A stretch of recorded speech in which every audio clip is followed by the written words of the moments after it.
নমস্কার বন্ধুরা, শুভ সকাল। আজকে বানাবো আমি ঘুগনি। আমি আমার রেসিপি নিয়ে চলে এসেছি। দেখুন,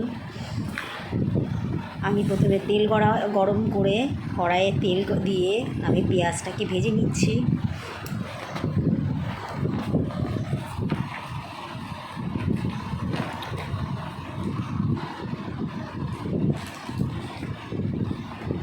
পেঁয়াজটাকে ভাজার পর আলুগুলোকে দিয়ে আলুটাকেও ভেজে নিচ্ছি।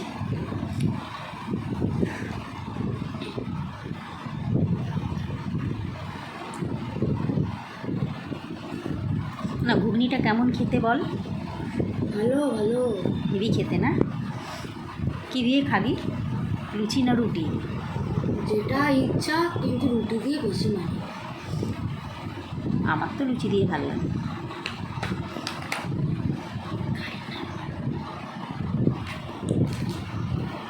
এবার আমি দিয়ে দেব, আমার আলুটা ভাজা হয়ে গেছে, আমি দিয়ে দেব পেস্ট করা মশলাটা, যেটা আমি পেস্ট করে রেখেছিলাম, আদা, জিরে আর শুকনো লঙ্কা বাটা। এটাকে দিয়ে আমি নাড়াচাড়া করে দিয়ে দিলাম একটু চিনিটাকে দিয়ে একটু নাড়াচাড়া করব।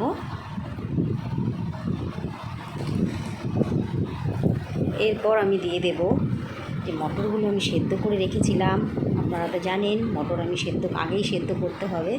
সেই সেদ্ধ করা মটরটা আমি দিয়ে দেব।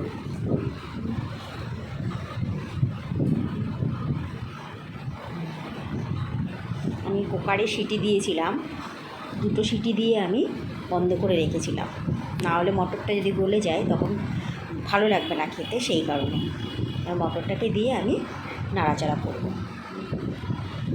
কারণ আমার আগেই মশলাটা কষা হয়ে গেছে। এবার আমি নাড়াচাড়া করব।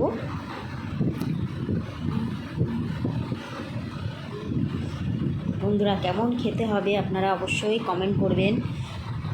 দেখুন, আস্তে আস্তে আমার কালারটাকেও চেঞ্জ হচ্ছে, মটরের কালার চেঞ্জ হয়ে যাচ্ছে।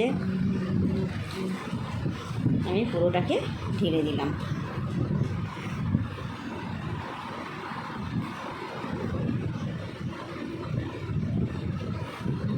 এইসব খাবার আমার আবার অল্প একটু করলে হবে না, আমার অনেকটা করতে হবে।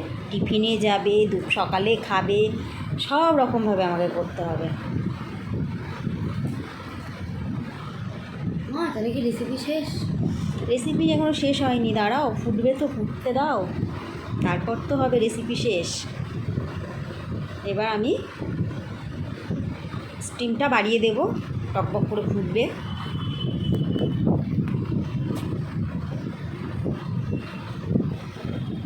আপনারা কি এইভাবেই ঘুগনি করেন বাড়িতে? খেয়ে দেখবেন, পুরো দোকানে যেমন ঘুগনি খান আপনারা, সেরকমই ঘুগনি, এটা একদম সেম দোকানের ঘুগনির মতো ঘুগনি হচ্ছে। আপনারা কমেন্ট করবেন, কমেন্ট না করলে আমি জানবো কী করে আপনাদের ভালো লাগছে কি ভালো লাগছে না। আপনারা কমেন্ট করবেন।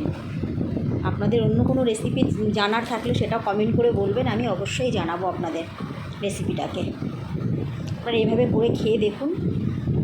এরপরে দিয়ে দেবো একটু গরম মশলা দিয়ে দিলাম। কারণ ঘুগনিটাতে না একটু বেশি একটু পাতলা না রাখলে, যে আলুগুলো আমি দিয়েছি ওই আলুগুলো না জমে একদম শুকনো হয়ে যাবে, সেই কারণে আমি একটু পাতলা করে রাখলাম। ওটা ঠান্ডা যখন হবে তখন ওটা একদম গাঢ় হয়ে যাবে।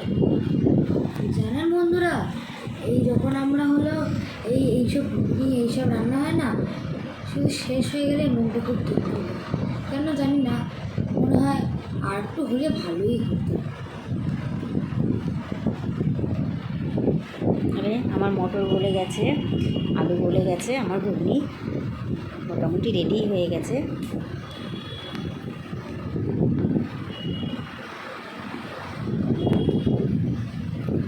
তো বন্ধুরা, দেখতে কেমন হয়েছে সেটাও কমেন্ট করে জানান। আর আমি বলে দিই কি, ভাল লাগলে কিন্তু শেয়ারটাও করবেন, আপনার বন্ধুদের সাথে শেয়ার করবেন।